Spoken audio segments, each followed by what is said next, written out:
I'm Haley from Gallifrey Public Radio, a Doctor Who fandom podcast and part of the Gonna Geek Network, just like the show you're checking out now. Shows on the network are individually owned, and opinions expressed may not reflect others. Find other interesting geeky shows at GonnaGeekNetwork.com. Stand by for a brand new episode of All Things Good and Nerdy. Good morning, everyone, and welcome to episode 360 of the All Things Good and Nerdy podcast. This is recorded live on Sunday, May 12th, 2019. Why did you give me a weird look there, Willie? Oh, no, that was for Your Only God's comment. She knew who Jeffrey Jones was. Gotcha. She knows, stay tuned. So if you're trying... yeah. If you're trying to... I don't think he was the devil. I think he was like just someone working for him. So if you want the context behind that, friendly reminder, we do stream this show live every Sunday. Come be part of our pre-show where we talk about some weird stuff sometimes. Weird stuff. And you can know what's going on when we have these random asides when we kick off a show. To be fair, the weird things happen in the world. We just talked about it. Well, I mean, that is accurate. We don't do any of it. No. But we are here for another show this week. We are going to be taking a couple weeks off, though, unless you guys want to do otherwise, because I will be unavailable the next couple weeks. Vacation!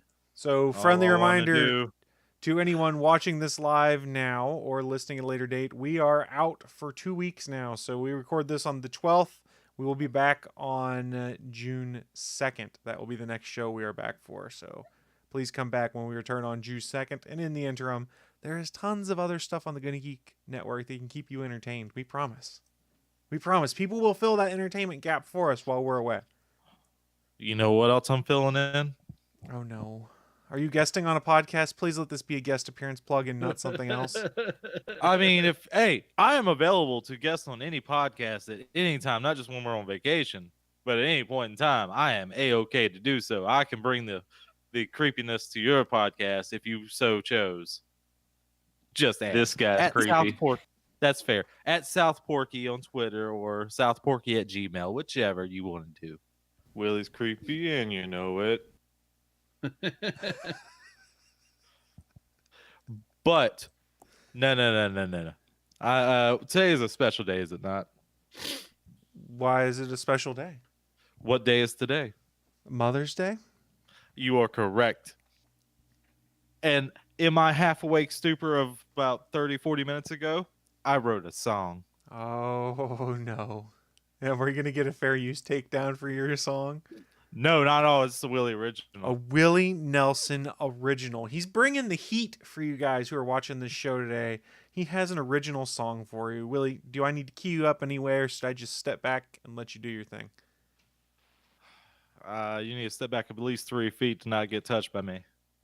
Oh, after our pre-show, there's some very bad... Yeah. Yeah, no. Careful with the touching jokes today. Hold on a second. Chris is definitely above age.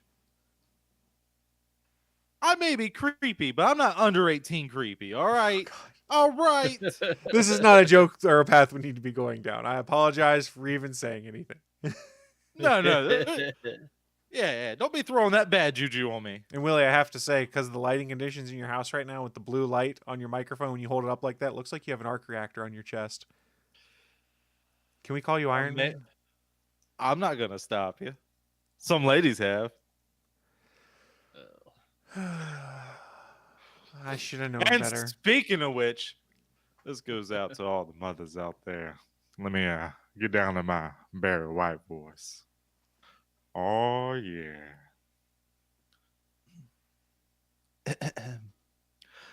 All the ladies out in the world who should feel nothing but love. Just remember one thing. Keep it all above. Except when it comes for me, I'll be below the belt. 'Cause you know that's where I will be felt. That's all I got. Ew. That's all you lovely mothers out there. Yay? No. Stop it. I don't know what's happening. It's already done. Well, yeah. Thank you. You're welcome. It was. I thought it was going to be a little bit longer. Probably not the No, first I time thought- you've heard that, but we I do was appreciate half the awake song. back there. I got 4 words to rhyme back there. 2 sets of 4, 2 sets of rhyming words back there, man. That was hard ass work. I appreciate the work that you have done here to make a song for all of the mothers that are not watching our show on Mother's Day. You do not know any of that. Do you know the demographics? I have a rough breakdown based off the stats that Podbean provides us, and let's put it this way: we trend very heavily male. Go figure. How does Podbean know male or females? I don't know fully, and the YouTube stats also for people that watch the YouTube videos on replay Okay. trend heavily male as well. That one I do know. It does track that. Yes, YouTube tracks male, so yeah. There's not a lot of mothers watching, but if you were, Willie had that song for you, and we're going to clip it, and we're going to share it as a ringtone eventually, so you can have the ringtone Willie Nelson original Mother's Day song. I got to find a URL for it. WillieNelsonSong.com. I wonder if that's available. Probably not. Probably not. We'll find out. I'm trying to think of a title for the song, but keep on going. It's going to take me a while. You know I'm not that bright. I was trying to come up and see if the domain was available. So, Anthony, distract while I look up things. Oh, right. So I guess we'll go into my news of the week. Whoa! We're not even in the news of the week yet, man. We don't press that button. Live I'm from going ATGN forward. Studios on the internet. It's the news of the week. See, you never listen to me with a window press button. You just press it when you fucking feel like it. Someone's a little salty that I pushed the button, but yes, it is News of the Week Yeah. time. It's that part of the show where we run down what is in our minds some of the most interesting, geeky, and or nerdy news to have popped up in the last week and share it with you guys. Or in this case, kill some time while I look up a domain name. Though mine will be quick because there's not much information so far other than that data miners are always good when a game system leaks something and they pull out data and extrapolate it from part of a update that we weren't supposed to get yet. But the new update we weren't supposed to get yet was there was a slight glitch where Behavior did an update to Dead by Daylight this week and gave us a look at the new killer, who I am so fucking happy about. The only killer that would be better is that they gave us a skin for Freddy that made him the real Freddy, the Robert Englund Freddy. Other than that, this is the best possible killer to add to Dead by Daylight, which is motherfucking Ghostface from the Scream films. So you got the white mask, you got a black, hooded costume. There was actually, I think, 3 or 4 different costume skins leaked, which is kind of weird because they added stripes to the hood, which looks kind of strange. And then, there was a version of it where the stripes were done, instead of a dark gray, were done in red, and another version that were done in blue. And along with this leak, there was also new updates for the pig, where you had 2 different outfits that Amanda wore in the movie, at least 1 different pig mask, as well as different blades. So it looks like they might finally be doing updates to the skins for customization on the IP characters, which they haven't had before. Licensed characters. Yeah, for the licensed characters. Since the game's been out, they've had skins for the Trapper and Billy and the Nurse and the Hag and all the characters that they created themselves. But so far, Leatherface, the Shape, Freddy Krueger have all been, they came with, the one skin that they first designed for them, and that's it. All the other characters, you can change what their weapon looks like, you can change what their face looks like, and you can change their outfit. And it looks like with the launch of Ghostface, once he comes into the game, we're going to start getting customization skins for the licensed characters as well, which is an awesome update. Because I would like to see, they could do, there's been 6 or 7 versions of Leatherface. With the way he's changed throughout the history of the movies, they could do some really cool skins for him. Plus, let's be honest, we want a Leatherface mask where he's wearing every one of the survivors' faces. Because, it just makes sense. Leatherface needs a mask that looks like Dwight, that looks like Jake. But how would you really tell? Because, he takes his good care of that leather. He tans it and everything, so you can't really distinctively tell who it is after that. I don't know. They're programmers. They can find a way to make it look like he's wearing a certain survivor's face. Look at him. He takes care of his hair. That hair looks nice. That There perm. is nice. Holy shit, that looks nice. Might be Yeah, some so- blood in it, but hey, what can you yeah. do? He's a butcher. It was a leak. They pulled the data back out. It's not in there anymore. But just like Apex, where they've data mined, the next character is going to be a defense character because of information that's in the actual code of the game. Once again, a data mine along with the leak came out, and apparently they have the the r/Dead by Daylight. They actually had the full Ghostface Mori, which is him stabbing the person, and it looks like a stab sequence from the films. And then they stop at the end, lift the head up, and take a selfie. Which, if that's the actual Mori in the game, that's so perfectly Scream that I don't know if they could do anything better than that, because that is amazing. Hold on, I can't remember. Was it a flip phone? Love it. Because I that'd think be hilarious. I think it might have actually been a flip phone too. Let me rewatch. That would be like more a hilarious. That's pretty 13-second clip. fantastic. Like the two side stabs, the big up and over, which straight from the first kill in the first movie, and yeah, it's a flip phone. So he pulls it out of his back, flips it open, lifts the victim's head up, and then takes a selfie. I'm Like, okay that's- with the elongated Mori. It gives me more time to get the fuck away. True. And honestly, I mean, at 13 seconds, it's not. I don't know if it's any longer than any of the other ones. Some of the other ones, I mean, they're pretty long. But yeah, I mean, the I'm clown definitely. does take a finger. Yeah, clown takes a finger, and now he takes a finger off of Ash's hand. That's not the puppet. So apparently they fixed that. So he's not cutting Or a a finger out of the mechanical hand? inside. Yeah, or the mechanical hand. Or wooden. Yeah, apparently they fixed that. But yeah, so we're getting a new killer. The percentage odds say it's going to be Ghostface, unless behavior decides to make a big change at the last moment. But the data's in there for costumes, for the weapons, for perks. One of them looks really weird though. Hybrid Panda talked about it on his. He did a podcast talking about the possible leak and all the new information in the game. And he was saying one of the perks is like peeking around corners. And No, I'm not that's sure. not a perk. That's a power. Or I'm sorry, yeah, not a power. What are they called? Fucking Powers. Yeah, it's the main ability. ability. Yeah, I'm not sure how the hell that's gonna work in a game I've where seen you're it. in a I watched a first-person game. shooter. Someone got to actually plays it. Okay, during the leak. So how did the look around corners thing work? Well, once you're like facing a wall, like it gives you like a button press, say lean, Huh? and so you can stalk while leaning, so you're like harder to see. And So apparently, it's just part of your face looking around the corner, and you And if you you can stalk. yeah, if you stalk long enough, that person becomes exposed for a short amount of Okay. time, which means one hit downs. Nice. Okay. See, I was wondering how that would work, because like they don't really change, like, because I wonder if it like shifts the perspective of the killer as well, since he's in first person shooter mode. It does. Okay. I've seen it. Yeah. Yes, there's video of it actually being used. Okay, I'll have to find that. But yeah, I'm super excited because yeah, there's no other killer that I would have been as happy to play with. So yeah, I have a feeling I'm going to be severely getting back into some Dead by Daylight now that I've pretty much finished almost everything on Anthem, and well, nobody plays that with me anymore, and there's nobody on it. Well, because no one wants to play Anthem is dead. Even Yeah, EA it's is saying fun. it's made EA even say maybe we should change the way we put games out. So Yeah, maybe- here's one of the things that worried me about Anthem recently is when I was on Twitter this morning. On Sunday mornings, I generally read through my Twitter while I drink coffee.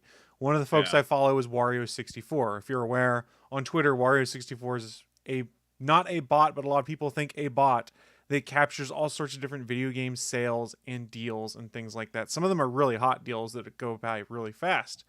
Okay. Anthem's $20 right now, I think, or 20 or $30 on sale this week. Now, for a game that's supposed to be a living game, looter shooter, similar like Destiny and things like Yeah. that, That's- Call it what it is, games as service. game as a service. Yeah, there you go. I couldn't think of the right term. I apologize. No, you're That's good. an awful quick drop. Now, potentially that's a way to boost your player base temporarily to be able to start things up and get more people interested. But the real question for a lot of folks is, what is Anthem like after they deliver the first big patch, for lack of a better term, that sort of puts the big events and stuff like that in the game? If you can turn the corner by making the event really cool, making it worthwhile, I think you can kind of salvage things. But didn't that get delayed? Yeah, the first Cataclysm was supposed to, on the original schedule, the addition of Cataclysms, which was the big thing they sold the game on originally. Like, here's a big storm and our group's going to dive into it and fight it. That was supposed to be at the end of April on the original schedule. Wait. How do you fight a storm, a weather pattern? Because the Cataclysm would pick up in an area, and you would go and fight inside, and there would be a Shaper Relic and like an Ash Titan to beat. And then once you fight them and put the Shaper Relic back together, the storm calms down and goes away. Okay, that makes sense. So I misspoke. Yeah, It wasn't $20. It was $30. Best Buy has Anthem for $30. I'm sure that Amazon is probably price matched by now. So it's interesting. For people that were on the fence about it, it might push them over. And for those that were going, for my experience with it, I'd play it if it was a little bit cheaper to get into it. It might very well boost the player base. But from an outsider perspective, it's probably a little troubling to be like, wait, this game has been out, 2 months? And you've already cut the price in half? Yeah, and I spent $80 on it. Yeah, I mean, my hope is they turn it around, because I've said on here before multiple times, we all know I'm a BioWare fanboy. I mean, you look over my left shoulder, there's a Mass Effect Omniblade next to me. There's Mass Effect Pops here. I've got all sorts of different Mass Effect merch upstairs because I love that series. It's one of my favorite of all time. And selfishly, I want another Mass Effect game. After Andromeda kind of flopped but got better after some patches and things like that, I think they could do another one. And we do know that BioWare shifted the roadmap out, shifted the people that are assigned to Anthem, and supposedly they are doubling down on the new Dragon Age game. But they want to try and make the Dragon Age game also kind of another one of those games as a service extensions. They want to kind of like mix it with the traditional RPG play, is what the rumors are. I don't know how they're going to do it, but it'll be interesting to see if they pull it off. The real question is, if Dragon Age 2 also flops, that's 3 flops in a row, what happens to BioWare? Does EA cut them loose? Does EA absorb them? What do they do? And when you start going and looking at what some of the problems are with EA and BioWare's relationship, it was EA wanted everyone using the same engine, so they went to the Frostbite engine. And there was a really good article on this about on Polygon or Kotaku, I can't remember where I read it, that said the biggest problem they have is these kind of games do things that the Frostbite engine was never intended to do. The Frostbite engine is for shooters. It's designed for that. There's all sorts of hooks and connections to make shooters work well, but it's not really great for facial animations, for cinematics, for RPG elements and things like that. And if you look at Anthem, they trimmed out a lot of the RPG elements that BioWare is known for. So I think that's part of what's problematic. Like the gunplay, I thought was really fun when I played the demo. I just didn't see the skeleton for the RPG elements that I love in BioWare there. So that was my concern. And I think the mandate to save money that everyone uses Frostbite instead of using some of the other engines out there is arguably what is hurting it the most. And then management, it sounds like from some of the other deep dives, is the fact that while Anthem's been in development for like 6 years, they didn't really start working on it and developing until like 20 months beforehand. Same thing happened with Mass Effect Andromeda.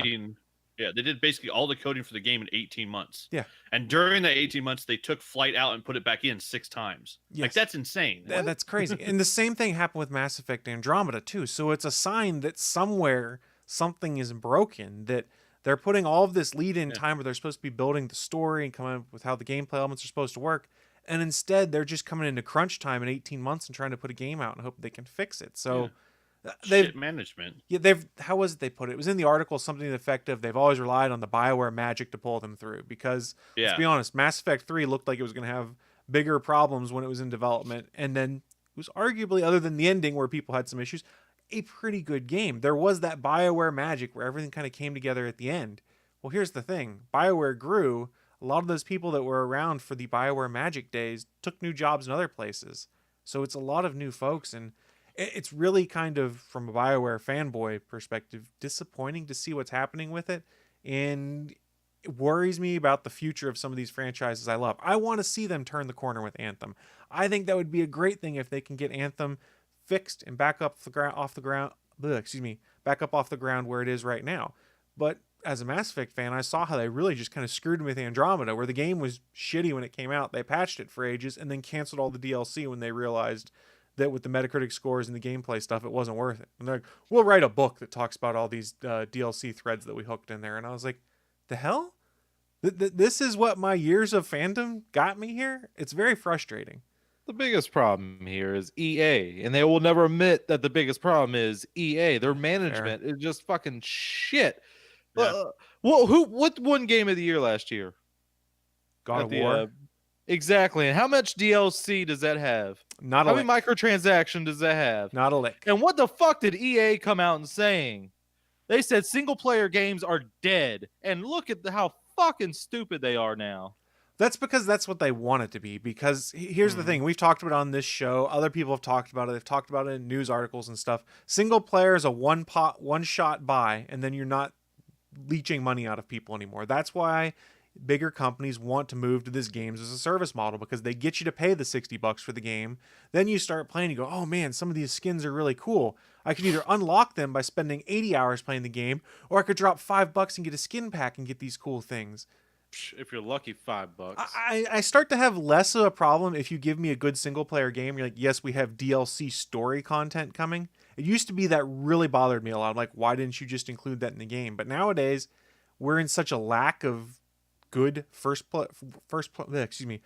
single player games. I'm like, okay, if I like the game that I've played and you do DLC, I'm kind of on board that I'll pick up the season pass. That's why I'm cautiously optimistic about the Star Wars Jedi Fallen Order one that Respawn's doing, because it's a single player game. The only microtransactions they said that would be in it were cosmetics. So I don't care about cosmetics. I probably won't buy any of those. And if I like the game and they do DLC story packs, that I'm more keen to purchase, because it's a single player experience. A la SpiderMan. Yeah, very much like what you saw with SpiderMan. They were working on those after the game came out, or after it had already gone gold. Yes.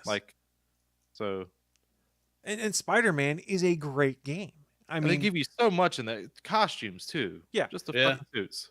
And I think that's, if you want to try and go with that games of a service model, or you want to be able to sell DLC or microtransaction stuff, I would say that things like Spider-Man would be the model I would like to see as a customer. I can understand why the companies doing it might not like that model, because most people are going to buy just the game. And I'd be really curious what the statistics are for people who bought the game versus people who bought the DLC after, and what the percentage were. So say 80% of the people who bought Spider-Man bought the DLC. That would be interesting to know. I don't know what those numbers are. That 80% was just a swag.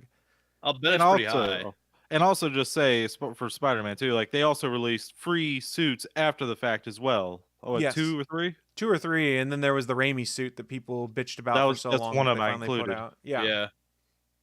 But yeah, they did the Raimi suit. They did Future Foundation suit, the bag over the head Fantastic Four suit. Those were all the free ones that had no attachment to the DLC. Yeah, I believe all 3 of those were completely free. And jeez, this is the only microtransactions I've seen that actually are okay in my eye, are like Overwatch, because that is not intrusive at all. You can open loot boxes. You earn loot boxes pretty frequently just by playing the game. I'm okay if it's a microtransaction that doesn't make a game pay to win. Like it was originally going to be in, what was it, Star Wars Battlefront 2 or whatever, where it was you can spend 160 hours to unlock Luke Skywalker, or you can pay $10 to unlock him, or whatever it was. That was a pay to win scenario, and that was bullshit. And you know what? Here's where you give EA a little bit of credit. There was no way they could get away from the bad PR on that, so they sort of fixed it. I mean, everyone came out and was like, this is horse crap. We don't like how this is going. It's just, the problem is the game industry is going to keep shifting that way, I think. The problem is the damage was done. No one cared about Battlefront 2 after they fixed it. Fuck you off. We don't care. Yeah, and I don't think you're wrong there. As someone who's a longtime gamer and who really enjoys single-player games with engrossing stories and things like that, seeing how the industry is shifting it's unsettling, but occasionally you get those gems still, like Spider-Man or God of War, where you're like, oh, this is the kind of stuff I love, because I don't have to worry about, are 6 of my friends online that I can play with, or do I have to drop into a random party where people are screaming in my headpiece. It's just a matter of, I sit there, I play the game, I get engrossed in the world, and I have fun. I understand, like we said, that's not the big money maker potentially for companies, but for me, in my gaming style, that's the perfect thing for me. I've been enjoying going back and playing the old school RPGs on the Switch, Final Fantasy 7, Final Fantasy 10, and 10-2 I'll probably pick up. Things like that, because it's an engrossing single player campaign where I just get to play some games and relax and don't have to worry about trying to find a party to join into, or being like, oh, is the network screwy today? Things like that. I enjoy a lot of these online games or games as a service, but I don't default to them. Are you ready for some nostalgia? Ooh, bring the nostalgia, Willie. EA Sports. It's in the Your money is ours. That's pretty good. I like it. We got way on a separate thread there, but I think it was a good Let's conversation. go. Well, as we go back to it, I do want to say Ghostface looks as good as a 7-year-old girl's bicycle. All the streamers you could want. And I mean that in a good way. The streamers are kind of weird, but I like it. They had to do something instead of doing like the giant actual robed sleeves would have probably been harder. So it's a cool update. It's a cool way to change it. I like it. And and since we're going back to this, I did hear a rumor, just a rumor, that this could just be a like a mid-chapter fill-in for another licensed character coming out. This is just a rumor. Pinhead. What would his name be? The Masochist, probably. Yeah. The sadomasochist. Well, I mean, like all of them, they like the Freddy Krueger is the Nightmare. Saw is the Pig. You know, the Shape. Oh, well, he was called the Shape, but you know what I mean. Yeah, the Cannibal. It's weird because Michael Myers is the only one that makes sense because in the movies he's actually called the Shape. I mean, well, his name is Michael Myers, to be fair. Yeah. That it is. So let's move on to the next story here. I'll kick things off on this one. So John Wick Chapter 3 is coming out soon. They started doing a lot of the early screenings, and it's going to lead me to a bigger point. But first of all, how cool is it that John Wick 3 early screenings are basically saying, hey, the movie's really good. If you like the Rotten Tomatoes meter, there's 40 reviews in right now. It's sitting at 90%. 40 critic reviews. Now, the people that I follow on Twitter who have been able to see the early screenings that I generally trust have all chimed in and said, very good movie, arguably better than the first one, which I think is the best of the series so far. So I'm really excited for John Wick 3, and the actors, the directors, all of those folks are out doing the interview circuits right now.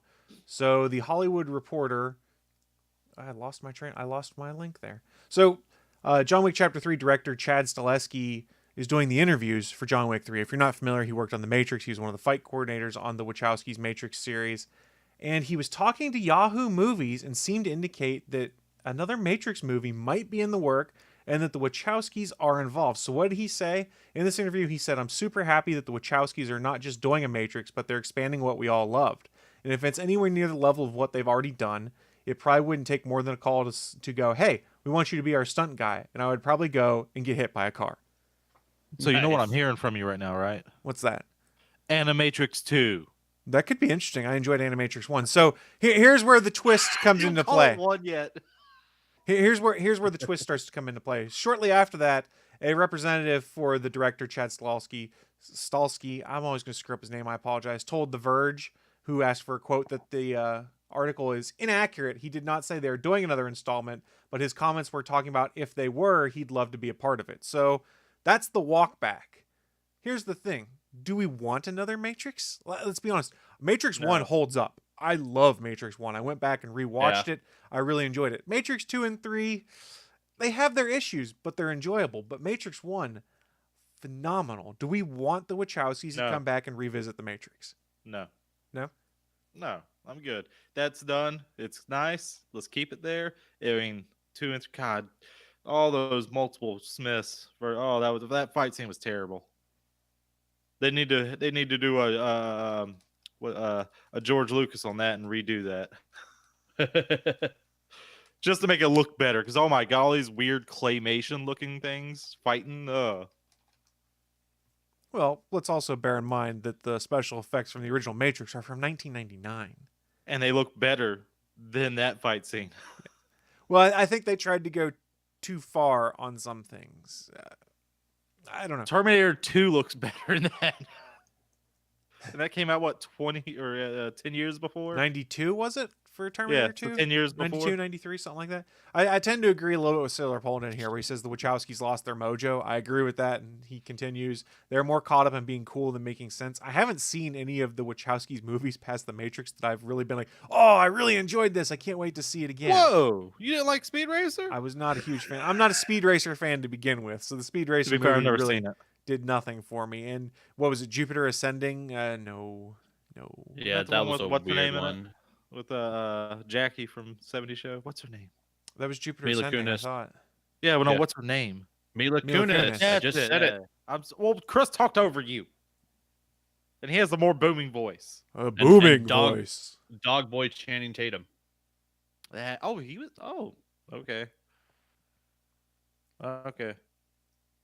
Yeah, it was a weird ass movie. Draftsman said he loved Cloud Atlas. I haven't seen Cloud Atlas, so I can't really chime in there. But we went from a point where when I heard a movie was by the Wachowskis in like the early 2000s, like, oh, I should go check this out, to now where it says Wachowskis, I'm like, if it goes to Netflix, I might check it out. Same thing we have with M. Night Shyamalan. There was a point there where I was like, oh, after Signs, I was like, I'll go see his next one. Then it was just stinkers. Now if it says M. Night Shyamalan, I'm like, eh. Now we're in M. Night Shyamalan Renaissance. Are we? How long is that gonna think last? so. Shamalama songs. I think started with The Visit being good. The Visit was good. Fuck y'all. Y'all wrong if you say it's not. The Visit was A-okay great. Well, I will defer to you and say that Willie says it's A-okay great. That's I don't need any shaky handy cam. And can we go back to your Rotten Tomato thing right quick? Yeah, go for it. I don't give a shit what these critics say. And the best thing you can do is find a critic that likes similar things that you do. That's the best thing you can do, and listen to that person. You may disagree with something. My problem is I used to love this local movie reviewer who was on the morning show I listened to on the radio. I used to, I like this guy. Until one time, I cannot hear anything he fucking says ever again. I went to go see a movie. It was the worst movie I've ever seen. Paid money to go see. I'm not talking about Thor: The Dark World. It's even worse than that. You know how much I hate that. He hates it a lot, for those of you that don't know. This other movie, I hate even more. I was like, God damn, this is a waste of a fucking time. I was so pissed off. This is a waste of a movie theater experience. And then the next Monday, I go hear his review of it. And he said he gave it a glowing review. The movie I'm, of course, talking about is The Incredible Burt Wonderstone. Fuck that movie. That piece of shit movie. God, not even Steve Buscemi could save that.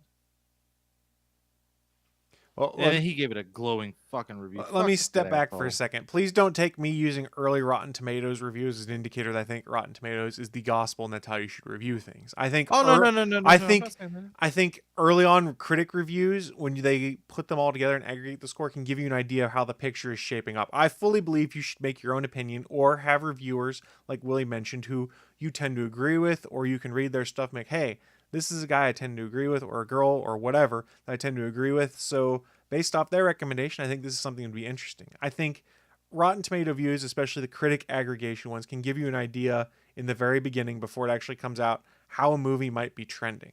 And it also probably helps, and I will fully acknowledge this, that it's a movie I'm interested in. So seeing a movie I'm interested in get early buzz on Rotten Tomatoes reinforces in my head, hey, you had good reason to be interested in this movie. I fully admit I bite on that. That's fair. And you know what else I also hate? I hate how Netflix changed the whole rating thing from stars to thumbs up and thumbs down. Yeah, that bugged me. I might have gotten this from, or I'm pretty sure I got this. I can't remember from who. Or I did get this from, I think it was Joe Rogan, maybe. Like the thumbs down. I will thumbs down stubbing my toe. That's bad. But I will also thumbs down Hitler. And the difference between that is pretty vast. I mean, being able to mark something as 3 stars, it's like, well, I'm not angry that I watch it, but I don't love it, versus a 5-star movie is a huge difference. as opposed like, yeah, I liked it. A thumbs up or a thumbs down. Like it could just be barely a thumbs down. Like I'm not pissed off I saw it, but I didn't really enjoy it too much. Not saying other people wouldn't enjoy it, but you know, it's whatever. You know, but to watching something like fucking, I don't know, Thor: The Dark World. Ugh, no one should ever see that. Jesus. Or The Incredible Burt Wonderstone. That needs a burn him. Steve Carell, fuck off. Well, Steve, it's not Steve Carell's fault. It's not his fault. So whoever wrote that fucking movie? Who wrote that shit? Who directed that bullshit? You know, you do have a phone with a Google Assistant built into it where you could literally just ask it these things. Well, technically, I have Bixby built into it too. Why would you use that? I don't know. They give you a whole fucking button for it. Yeah, that they don't let you remap because they're assholes. Oh, there is a way to remap. I did it, but the app they'll break it let again, you I'm remap sure. it. It was directed by Don Scardino and written by Jonathan Goldstein and John Francis DeLay, Fuck all and those people. 4 other people. Oh yeah, I can trust me. I can see that being written by a whole lot of people. 4 people wrote the story. 2 people wrote the screenplay. There's no single. Goddamn, fuck that movie. Never see that movie. It's terrible. You could simply assume every movie is shit. Then if it's good, you're surprised. If it's bad, you're braced for impact. Sailor Poland, you took the glass half empty approach, and I appreciate it. You know, I do that with some TV shows, though. I'm like, this is going to be shitty, so I can be pleasantly surprised when it's good. Oh, I do have some good news. I did Sometimes too. that's the way to do it. I was trying to transition to my good news. I was gonna say that Excedrin kicked in. My hand is not constant pain. I was going to say the Orville got picked up for season 3, which had me excited. Were you doubting it was going to? Yeah, it was a question. People I weren't have 100% no idea. sure. I don't watch it. I don't help you on that one. It's okay. You don't have to help me on that one. I just wanted to share because I was excited. I mean, it just doesn't interest me. I hope that's fair. No. Like, I hope you don't want me to watch something I don't really care about. Why would I want you to watch something you don't care about? To make sure. You remember, I felt like Firefly going off air was my fault because I missed that last episode they aired. God, I don't think Firefly going off the air was anyone's fault, but Fox's basically, because when you don't air the pilot as the pilot, people are going to be confused and then just tune out. Oh, you mean when you air the pilot as like the next to last episode? No, they aired it as the second episode. They did the train job as the premiere. I remember them showing it way later. Or at least my dude. Train job was the first episode. And no, I know Train Job was the first episode. I'm talking about the actual like the hour and a half long thing. I thought they showed that like near the end of like where they're on airing that show. God, I could have worded that a lot better. But you know what I mean. So, according to this, the episode order of broadcast was the following: The Train Job, Bushwhacked, Our Mrs. Reynolds, Janestown, Out of Gas, Shindig, Safe. So, the second episode, Bushwhacked, is actually the first episode. Huh. Well, that's my memory I'm going off on. You know how terrible we do know how your memory works, but it was a tragedy well, tragedy is a strong word. It's very upsetting that happened. Let's put it that way. Very. Oh, Our Mrs. Reynolds. You know who I'm thinking about right now? Christina Hendricks. Everyone was thinking about Christina Hendricks when they saw that episode.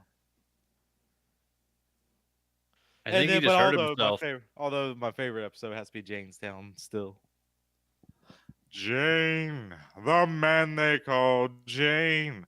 I'm going to stop right now before copyright strike. And Suncast, I do agree with what he said in the chat. What's great about Firefly is you can watch that series anytime and it holds up. Yeah, it still holds up. I go back and rewatch Firefly every couple years or so, basically. I'd describe it as an outer space Western with Chinese influences. That's how Well, that's about how everyone describes it, Willie. Well, fuck everyone. I came up with it first. I came up with it on my own. Fuck everyone else. I'm pretty sure Joss Whedon came up with that. Joss Whedon can suck my dick. Wow, so angry. Well, to be fair, I also heard he's not that nice of a person. All right, you're so angry. I like the stuff he puts out. Not gonna lie, but I hear he's not a nice person. Why are you so angry, Willie? Because I'm Willie.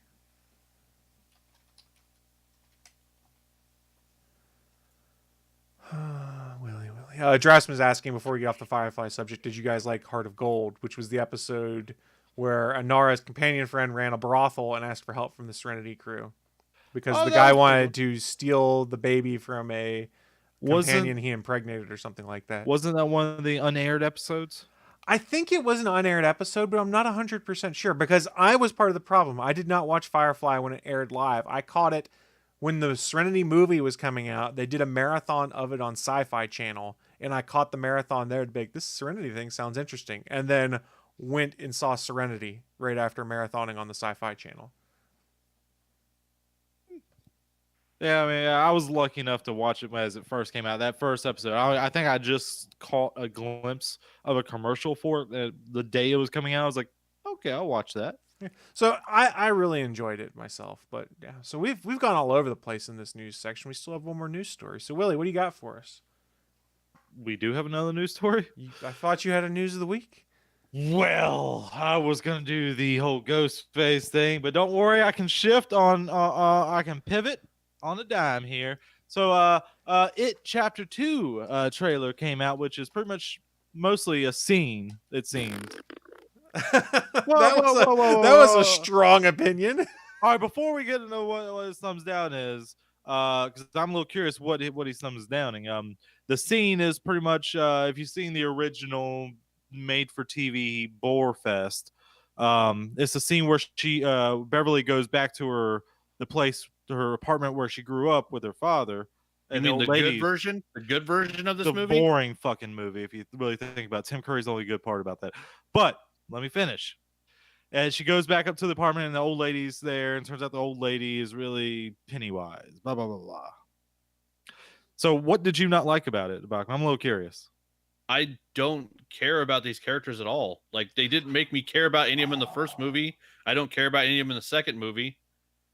Shit, oh my God. Why is the old lady dancing around naked? Why is her dad Pennywise the clown? What? I don't her give dad's a shit. Not Pennywise. That is Pennywise. I mean, it's just. And the fucking fake thing that she's playing out in the apartment, she's acting like she's the daughter of Pennywise the clown. Yeah, I know it's an act. Pennywise does it. He plays with his food. But anyway. No. I forgot. I'm sorry. My memory, once again, shit.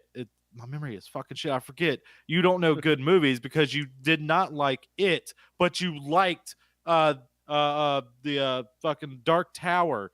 What the fuck is wrong with you? You're automatically disqualified for talking about anything. Says good. The guy who's a fan of Man of Steel. No one needs to hear your opinion. My reasons for that are valid. The special effects. Yeah. Because you have no taste. Well, if you'd read a book or two, you may know that the Dark Tower movie is more in line with the book series than the fucking It piece of shit. I read that entire series except for the eighth one or something they came out with afterward. I didn't even know about that till after, and so I haven't gone back and looked for it. But that's not beside the point. I know, I get it, but that's not the movie I want. I don't want something that passive could be. I want the fucking things I got right there on my shelf. Maybe not exact. I'll give you that because I mean, how you gonna do that better? I mean, how are you going to do that? But it makes more sense than a version of the kid? clown that scares That's fucking weird. kids away from 2 miles away. He feeds on fear, man. I don't know how you don't get that. But it doesn't work if no kid would ever get near him because of the way he's designed to look. It makes no fucking sense. No kid would come within a mile of the look of that clown because of the way they designed him.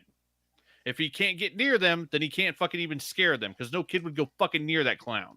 In the original story, these kids are from the 50s, and how dumb were fucking kids in the 50s? And in even the back original the story, 80s. and in the original show, the clown looked like a normal clown, and that's how he attracted children. It made sense. He could entice them, and then he turned on them, and that's what made it terrifying. This new movie is shite. It's pure shite. Not as much shite as the Dark Tower movie. And that's what I'm sticking to. Yeah, well. You won't see me spend any money on it. Yeah, I but didn't spend any Affleck money was on the first bomb one. in Phantoms, yo. Goddamn right he was. Chris, how'd you like it? I haven't seen it. I don't care about horror movies. You never saw it? No. I don't. Horror Did you movies watch aren't The Dark really my thing. Tower? No. Good. Well, I'm all right with this then. And I felt bad that I had to watch Man of Steel. That is more than fair. You can have your opinion, and just like I can have my opinion, which I think is good. I enjoyed it. You got very high pitched as that kept going. It happens. It happens, guys. It happens. Your voice breaks when you lie. I lie a lot, though. No, wait, That's what? not true at all. I lied so much on this podcast in general, and it has never gone high pitch. What the fuck are you talking about? Yeah, well. Stuff and things. I don't know. What was I? Oh, you mentioned the It trailer. Also, this week the Spider-Man Far From Home trailer came out, and I don't want to delve into the full contents of it, but I really enjoyed the fact that it was Tom Holland of all people that gives a spoiler warning for Avengers Endgame at the beginning of Far From Home. That is pretty funny. Though That being was pretty said, awesome. we see a lot of stuff where people rip on Tom Holland, including himself, on not keeping spoilers secured. He kept a pretty big spoiler secured for Endgame the entire time he was on the press junket, considering Spider-Man Far From Home deals with it quite a lot, so he would have to deal with it on set. Did you see the Jimmy Kimmel interview with the Far From Home kids? When he asked him why they're still in high school and it blew Tom Holland's mind. that part too. But then when he's saying that when they showed up, everybody in like their black tuxes and stuff, they told him it was for a wedding sequence. Yes, they had said that They too. didn't tell Tom Holland what type of sequence he was filming. They fucking straight up lied to him. Hey, you know what? I don't care about this Far From Home trailer. Not because I don't care about the movie. No, mostly because I don't trust anything trailer related that Marvel puts out. They lie to you so much. Oh, Where was the Hulk in Wakanda? I'm pretty sure they are lying to us in that trailer. Yep. Because Mysterio is a bag of lies. Exactly. I have my own theories as to where that goes on there. I also enjoyed this is the first time I've actually name dropped Captain Marvel as Captain Marvel in the MCU. Yep. Was in that trailer. But we all know I'm a sucker for Spider-Man movies, so I will be going to go and see this. And Sailor Poland is correct. The only person worse with spoilers was Mark Ruffalo because he live streamed the first 15 minutes of Thor Ragnarok on Instagram in his pocket by accident. Yep. Yeah, how did he do that? He was doing an Instagram live before the movie started with folks, and he didn't turn it off by accident. So he live streamed. How did he find out? Did it just automatically turn off? The Marvel snipers got him basically because everyone was talking about it on Twitter and Facebook. So someone actually went down to him during the premiere and was like, "Hey, you turn your phone off. You need to turn your phone off. You're live streaming." And he was kind of like, "Oh crap." Well, to be fair, Mark Ruffalo is not the best person to keep a spoiler. No. Even I'm not even sure if that was even real during that one thing when Don Cheadle was like, "Whoa, what, man? You can't be talking. What?" I was like, "Am I in trouble?" I was like, "I don't know, man. Jesus Christ." Don Cheadle was looking at him like, "What the fuck's wrong with you?"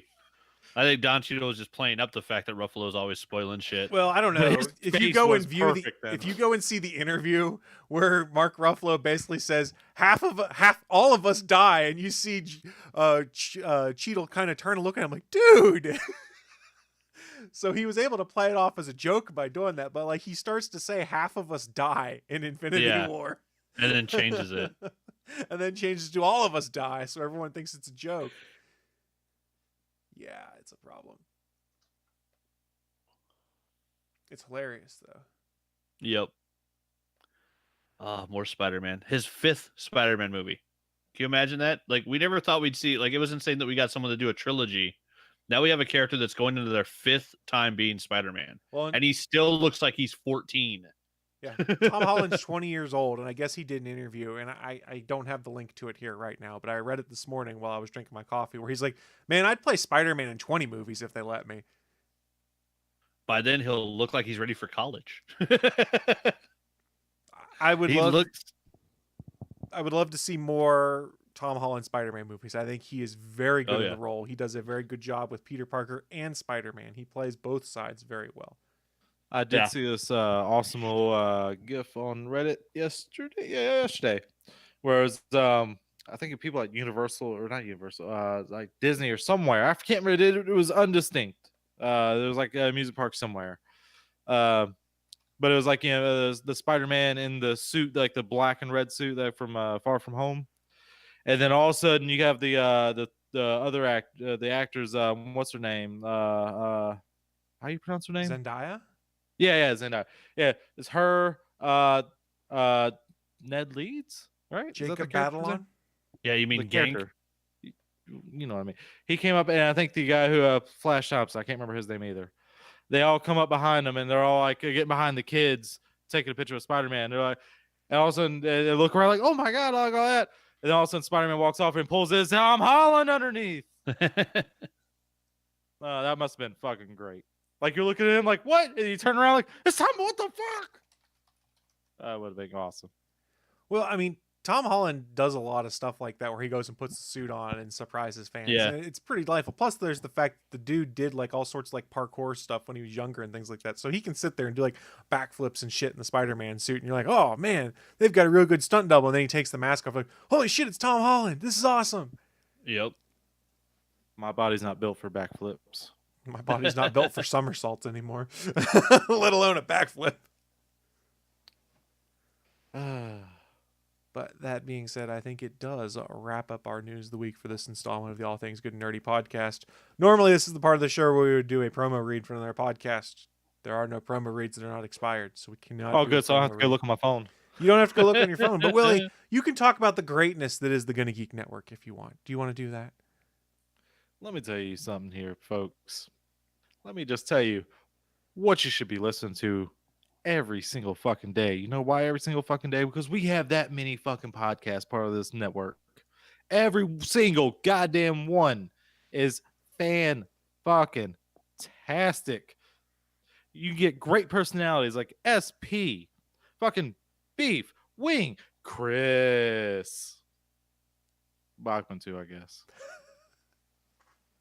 The only bad thing is I'm here too. Oh, now I'm depressed. But you know who the best one ever is? Stephen John Drew.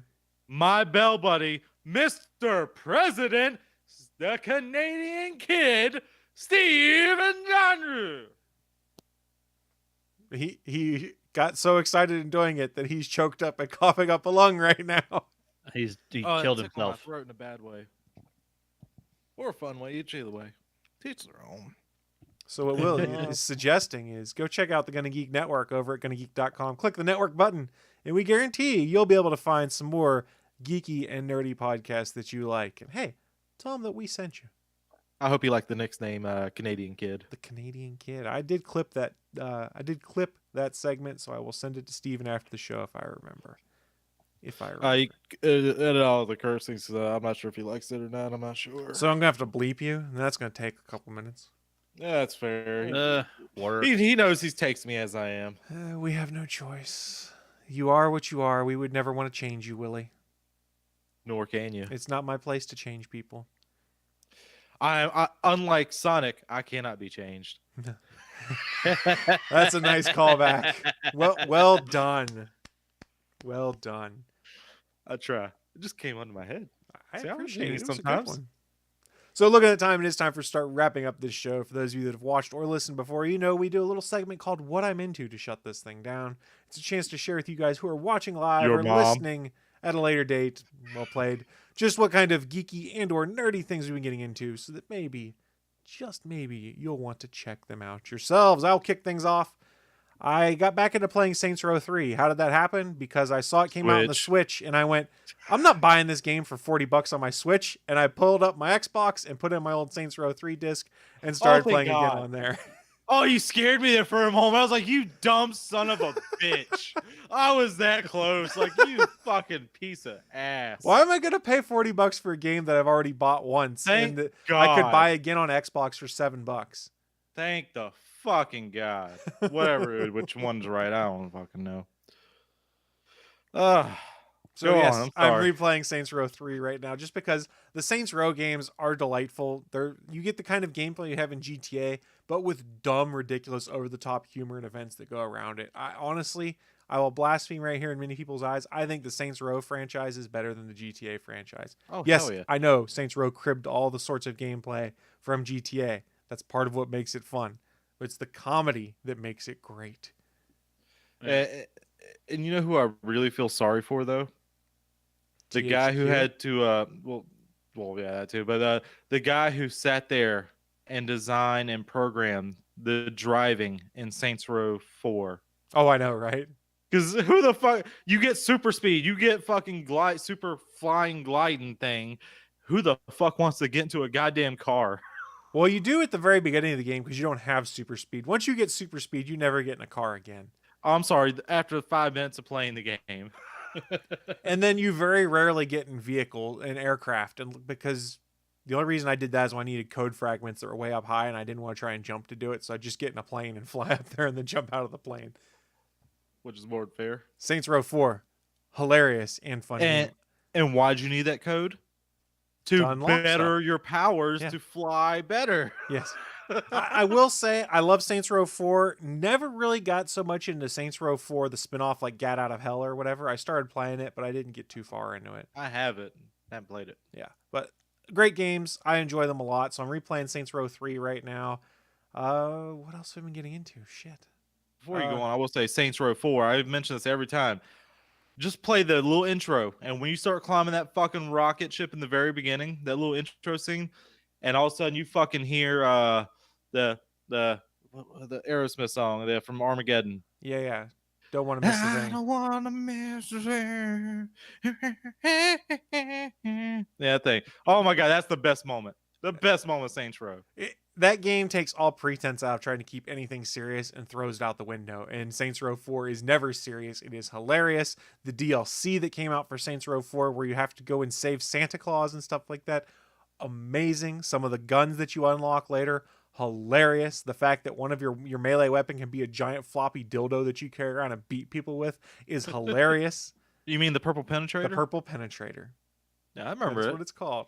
Yeah, Saints Row 3 and 4, both very fun. But look, if you have only a Switch and you want to play it, I guess you get it on that. They're having some issues on there. But if you have any other console, buy it on that other console because it's going to be cheaper and arguably a better experience. Man, have they even gave a release date for the only next Switch game I even care about? Marvel Ultimate Alliance 3, yes. Yeah, it's already been announced. Yeah, but when the release date? Yeah, the release date was announced too. When's it coming out? I have to Google real quick. God damn it, Chris! Why don't you have this information already? Because we're playing this together. It says July 9th, 2019 is the release date for Marvel Ultimate Alliance 3: The Black Order. Are you motherfucking serious? Are you telling me I gotta wait 2 more months? You only gotta wait 2 more months. You go to Google right now. It shows July 19th, 2019 as the release date. You can pre-order that crap right now. I know you're not a big advocate of pre-ordering stuff, but you know you're gonna play the shit out of this game anyways. So just pre-order. Or I can just go the day it comes out and just go straight there, pick it up, and I'm done. If you digitally pre-order, you don't have to go anywhere though. It just shows up that day. Yeah, but I don't have a micro SD card put into my Switch or SD. I don't know if it's micro or not. I don't know if it fucking takes. It's micro. Yeah, I don't know if I don't have one. I don't want to get one because Switch is for some reason I like the physical for that one for some reason. That's fair. Even though you can lose those little things like nothing. That's fair. You I get that. swallow them. Supposedly they taste poor to keep dogs from eating them is one of the things they'd said around launch date. I don't know, but well, I'm not a dog. I'll true. Eat the fuck out of it. I've lost track of everything else I've been getting into. There's way too much crap going on. So yeah, I've been playing Saints Row 3 and trying to do things in life. So that's what I've been getting to. How about you, Bachman? Let's see. I finished reading the Hunger Games books all the way through finally and started the Percy Jackson set that I bought. So I'm working on the Lightning Thief. Percy which Jackson I've read before. better than Hunger Harry Games. Potter? Because Hunger Games falls apart in the last 2 books, I think. Or last book. Well, really the last book. Well, in all fairness, I would say after reading the books, I like the character Katniss a lot better in the books than I did in the movie. A lot of stuff that's going on in her head with her dealing with like basically the stress damage from everything that happened in the first movie or the first book. Like it didn't really come across in the movies, but it comes across well in the books. So the books were actually really good. We talking about the PTSD? Yeah. Like, because I mean that you know that girl goes through some serious shit. But then reading the Lightning Thief, which I read the Lightning Thief before, and I was highly disappointed by the first movie because there's an entire god and an entire section of travel in the book that's not in the movie, which is just insane how much they pulled out of it. But I really liked the first book, so I'm happy to reread that again before I read the other 4. But yeah, I'm working on that set, and then back on doing the actual regular 4-member teams for the Fantasy Comic League, and then watching the launch of Lucifer this week on what was it, Tuesday? The 10 new episodes for season 4 came out. That night I watched 5 of them, and then since then I've been trying to slow down to not have it all done within a day. So I watched a little bit of one last night. I've got episode 9 and 10 to finish today. So that's probably what I'll be doing after we're done here. I go make myself a late breakfast and go finish watching Lucifer. The new season was fantastic. Everything I've seen of it so far. And it's funny because, Tom Ellis made a point to say that now that they're on Netflix, like they had no restrictions. They could have added, cursing. They could have added a bunch of nudity. And he said, we could have done that, but that's not what made the show popular. And so they're sticking with the formula of basically what made the show popular. So the only excess skin that you've seen so far in at least 2 episodes is you've seen Lucifer's butt. So it's just a whole lot of more Tom Ellis on screen is what you're getting. So it explains why he was having his trainer push him so hard. Because, the devil is fucking jacked. Like, he has an 8-pack when they shot this series. Like, he got fucking jacked like crazy. That's 8 more packs than I got. Yeah. It's fun to see the show back. All the characters are great. It's been a really fun season. I'm a little sad that it's only 10 episodes, but it's been 10 very solid episodes. And I've missed the humor of Lucifer, so it's been really fun rewatching that. And then, I started watching what was the other show? Legacies, which is another one of the CW shows that's on Netflix, where it's like a school for supernatural creatures. So it's a school designed for witches, werewolves, and vampires.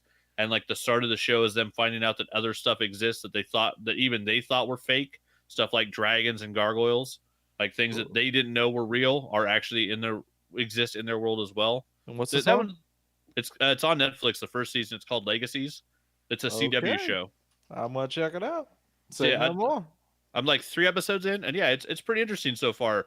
They went a little overboard with the main character being kind of an OP.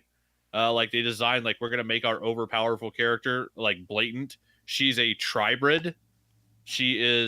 Her grandma was a witch. Her mom was a werewolf alpha, and then her father was a vampire. So she's a vampire werewolf witch hybrid. It's starting to sound more like an anime the more you talk about it. Yeah, it's a bit nuts, but it's kind of cool the way they've done the character and the way they introduce the world. Because it's one of the funny things is, like, it's a school that has, like, they try to maintain their public persona. So there's a flag football game they do every year, and I think in the 3rd episode they do it where they lose to the local high school team, and so the local high schoolers like standardly clown them and make fun of their school. When if they wanted to, they could destroy these children. But they literally have to go out and act like they're weak. And it's something that the leader of the school does every year to remind them, like, we have to keep up appearances. We have to make the world think you're just a bunch of normal kids. And it's really funny because you have these super strong fucking werewolves, super fast vampires, and they have to go out and lose a game of flag football to a bunch of high schoolers that have no superpowers. How many seasons is on Netflix? 1 so far. Okay. Yeah, I'm enjoying it. Yeah, that's what I've been getting into. I forgot one thing I did get into. What We Do in the Shadows this week was amazing. If you like the show or movie? The show. The show is on FX. I think it is phenomenal. The TV show this week had a bajillion different cameos of people who have played vampires in movies or TV shows, Brad Pitt. semi-reprising their role. They reached Tom out. Cruise? No, those were the 2 they didn't get, but it was phenomenal. They also brought back Taika and the original characters from the movie into the Nick TV Cage? show this week. From Vampire's Kiss? Nick Cage? There was no Nick Cage. I'm sorry. God damn it! But here, Willie, I'm going to give a spoilers if you guys don't want it. The Daywalker was on What We Do in the Shadows this week. Wesley Snipes. Hold on. Here's Very a spoiler if you didn't want it. Yeah, well, whatever. Fuck you. Chris, I'm going to take whatever you give me. Seriously, Oh, though, dear God. if you enjoyed the movie, go watch What We Do in the Shadows, the TV show on FX. It got renewed for season 2. It is absolutely hilarious. Hilarious. So, Willie, what have you been getting into? Oh, shit. I forgot I'm going to start this shit. Fuck. Ugh. So, I think I forgot to mention it last week, but I started Game of Thrones from season 1 with a little caveat.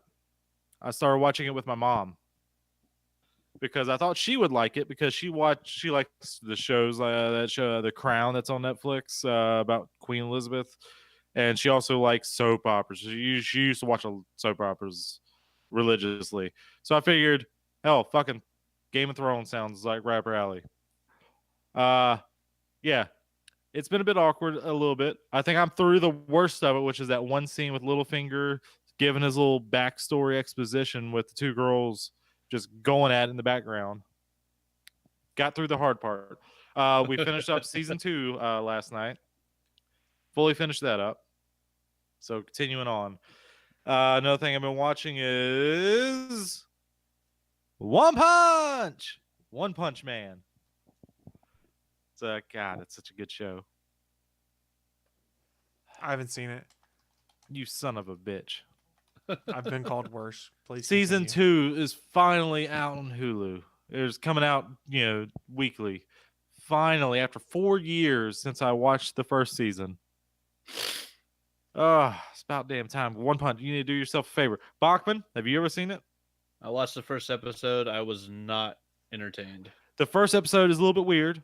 I would say give it at least 3 or 4 episodes because they're like 20 minutes long. They're not that long at all. Give it a try if you don't like it after that, because the comedy and it's fucking pretty damn good. It's Maybe. like One Punch Man is the strongest motherfucker in this entire world, and no one knows about it except for his buddy Genos. No one else fucking knows about it. We'll see. I got a lot of good stuff that I know is good that I'm watching right now, so maybe I'll get around to it. I started up again painting my Blood Rage figures from the board game Blood Rage. I sent you guys some pictures of the boats I did this week. Yeah. Yeah, I got that water. Oh my god, it's like 4 or 5 steps to get that water like that. You got to do the initial coloring, and then you got to do the black wash over it to get like the darkness in there. And then you got to do the highlighting of each of the crests of the waves, and then the boat itself. And then the sails are being a bitch because they color those fucking sails like bright colors. So I had to do multiple layers of like a slightly tinged white to give like a sail look. And God, those colors kept bleeding through. Yeah, but how much of I'm gonna get back into painting, I don't know, because there's a lot of figurines in that fucking thing. A lot of them. I don't have a steady enough hand for painting miniatures. Well, ask all those mothers out there. I do. Thanks. Wink. Thanks. We appreciate it. But I think that's all I fucking did this week. I can't fucking. Sometimes it's hard to keep track of that stuff. What all you? Oh, here you go. So yeah, boom, memory. God damn it, it's fucking terrible. So yeah, while watching Game of Thrones last Sunday after the show with my mom, we're just watching on Vudu because I got the digital copies of our place, and then the TV, the picture goes black. Audio keeps playing, but the picture goes black. Her TV just bit the bed. Like, it would turn off and turn back on. It would start working for maybe 30 minutes, and then it got to the very end where the spoilers for fucking that's from 8 years ago. The Ned Stark decapitation scene. Yeah, it would like only stay on for like 3 seconds at a time for that. At that point, I was like, so she went out and got a new TV Monday. I went out and helped her, and she went big. She went 4K HDR 75 inch. Damn, I'm jealous. Holy Hell shit! yeah. Yes. Yeah, that's like we had to move furniture for that shit. I've only got a 55-inch TV. I'm a slacker. I mean, I'm not gonna deny that. I got a 50-inch TV in my bedroom though, so. Yeah, it's a Samsung too. Apparently, I hate the fucking UI of that fucking TV though. But the weird thing is the remote. The remote was working except for the OK button, the select button. I can move everything, left, right, up, down. The home button, everything was working except for the select button was not working. It's kind of important. Yeah, no, Very right? important. Like, I need to download Vudu to this so we can watch Game of Thrones because it was a smart TV. Can't do it because I can't select anything. But apparently, since I also have the Samsung Galaxy phone, they have a app. I can't remember. It's Smart something. Not Smart Sync. Smart something. I can't remember the word. It doesn't matter. I connected that to it. I was kind of using that. It kind of worked all right. And then all of a sudden, the OK button the select button on the remote started working after that for some reason. Like, the fuck? Okay, not questioning it. It's working now. That is weird. Yeah. And then so the next day, Tuesday, see that app is like, when you pull down on your phone, you see all your apps like what's in the running, like notifications. The app was still running, and it was like, what the fuck? I kept trying to swipe it away, it wasn't working, so I pulled it down a little further. I was like, maybe this power button will turn on.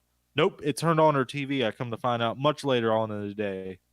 She said, did you come by today or something? I was like, no, TV was on. I was like, that might have been me. I'm Oops. sorry. There's no wasn't distance on it because it's connected by the internet, so you can Yep. mess with their TV from home. Oh, Yeah, now you which can mess with your mom, dude. I'm not gonna do that, but I was like, okay. Especially now on today, of course. Today's Mother's Day. Yeah, but for the rest of the month, every night at 3:13 a.m., just turn her TV on. Well, the one weird thing is, when I was trying to set it up, like she has a sound bar, a Vizio sound bar, and it gives me options like when I selected soundbar on the options for like audio, like to go from the optical drive to it. I can't control the sound up or down on that. We have to use the old TV remote to do it because somehow that connects. I don't fucking know because it was also Vizio TV, the old one. Doesn't matter, but it gives me a list of all these makers of soundbars. Vizio wasn't on there. I'm like, what the fuck, Samsung? You Just being fucking turds. high-profiling assholes. I know Vizio's not the best, but damn. Yeah, they're still out there making shit. Yeah, I mean, yeah, it had a bunch of other ones like Sony too, and all that. It was like you have competitors up there, but Vizio, man, just not an option for Vizio. Oh well, That's kind of weird. that's what I've been getting into.